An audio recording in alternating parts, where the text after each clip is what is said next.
प्राथमिक सदस्य को ये अधिकार दिया है कि आप खुद अपना उम्मीदवार चुन करके आप भेजिए।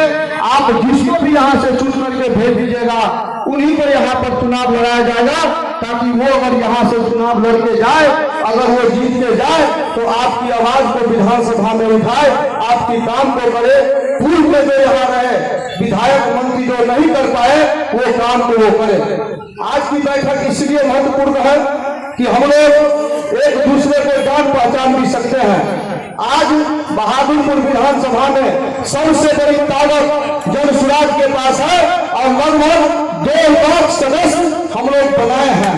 कुछ सदस्य हम लोगों ने परिवार राज के नाम पर बनाया है, कुछ सदस्य ने किया है। जितनी ताकत हमारे पास आज जनसुराज के पास बहादुरपुर में है, उतनी ताकत किसी भी दल में नहीं है। इसलिए ये लोकतांत्रिक प्रक्रिया के तहत आज हम लोग बैठे हैं।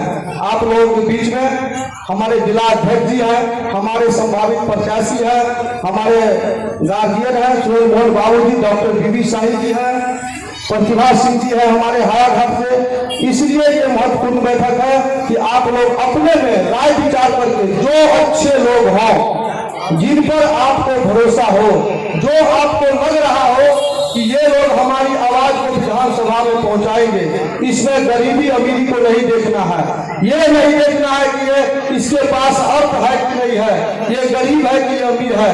आप उसी काम को देखिए कि कौन व्यक्ति, कौन उम्मीदवार आपके हितों की रक्षा के लिए, आपके बच्चों की भविष्य के लिए, आपके रोजी रोजगार के लिए, युवाओं को पलायन रोकने के लिए अपनी पूरी ताकत, शक्ति, बुद्धि को लगा करके विधानसभा में आपकी आवाज को बुलंद करेगा। साथियों, जनसुराज सबसे पहले तो जनसुराज जब यहाँ आया, बहुत सारे लोग बहुत चीज बोलना शुरू कर दिए। कोई कुछ बोला, कोई कुछ बोला, कोई कुछ बोला, लेकिन 3 साल के दरमियान बिहार के लोगों ने जो जनसुराज को एक एक समाज से चुन के एकत्रित किया, देखा, समाज को बताया गया कि आपके समाज में वैसे व्यक्ति जो राजनीति में हो या नहीं हो, यदि वो स्वच्छ छवि का है, वो राजनीति में आकर के आपके समाज के लिए बेहतर कार्य कर सकता है, वैसे वैसे लोगों को चुन करके आज आपके सामने इस मंच पर बैठा दिया गया है। और आप समझ सकते हैं कि पूरे विधानसभा क्षेत्र में बहुत सारे लोग हैं जो चाहते हैं कि हम चुनाव लड़े तो हम लड़े तो हम लड़े।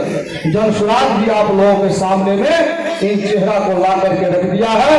अब आप लोग अपनी ईमानदारी, अपनी निष्ठा, अपने विश्वास के साथ बिना जाति पाति का भेदभाव किए हुए पूरे जोश खरोश में वैसे उम्मीदवार को आज आप लोगों को चिन्हित करने का मौका मिलेगा, ताकि वो उम्मीदवार जीत के जाए तो आपकी काम को कर सके। यदि वो जीतने के बाद आपकी काम को नहीं कर सके तो आप उसके पास जाकर के ये कह सके, ये बोल सके, ये आजादी आपको जनसुराज दे रहा है कि आपने चुन के उनको भेजा था, वो आपकी बातों से पीछे नहीं हटने वाला है। एक चीज और मैं बता देता हूँ, जनसुराज जब दल बना 2 अक्टूबर 2024 को, तो कोई भी यदि दल बनता है तो उस दल का एक संविधान होता है जो सभी के पास है। कोई भी बिहार में दल है, सभी का एक संविधान होता है। जनसुराज का एक ऐसा संविधान बना जो आप लोग सुन करके आश्चर्यचकित रह जाएंगे। जनसुराज ने अपने संविधान में राइट टू रिकॉल का व्यवस्था किया कि यदि आपका चुना हुआ विधायक और आपकी बातों पर खरा नहीं उतर सकता है तो 28 साल के बाद जनसुराज उस विधायक का इस्तीफा लेगा और पुनः चुनाव करके फिर आपसे राय विचार करके आपको दूसरा विधायक मिलेगा। ये व्यवस्था जनसुराज के संविधान में है, जो किसी भी दल में नहीं है। इतनी बड़ी लोकतांत्रिक पार्टी जो पूरी की पूरी तरह आपके ऊपर निर्भर है। यहाँ कोई किसी का हुकूमत नहीं है, कोई जाति का हुकूमत नहीं है, कोई पार्टी का हुकूमत नहीं है। इसलिए मालिक भी आप हैं, चलाने वाले भी आप हैं। इसलिए आप सबों से मेरा निवेदन है कि आज की जो प्रक्रिया है उस प्रक्रिया को शांति व्यवस्था के साथ कोई भेदभाव किए बिना आप अपनी प्रक्रिया को पूरा करेंगे। बहुत बहुत धन्यवाद। आप सभी आए, पुनः आप लोगों का जनस्वराज परिवार में स्वागत करते हैं। धन्यवाद।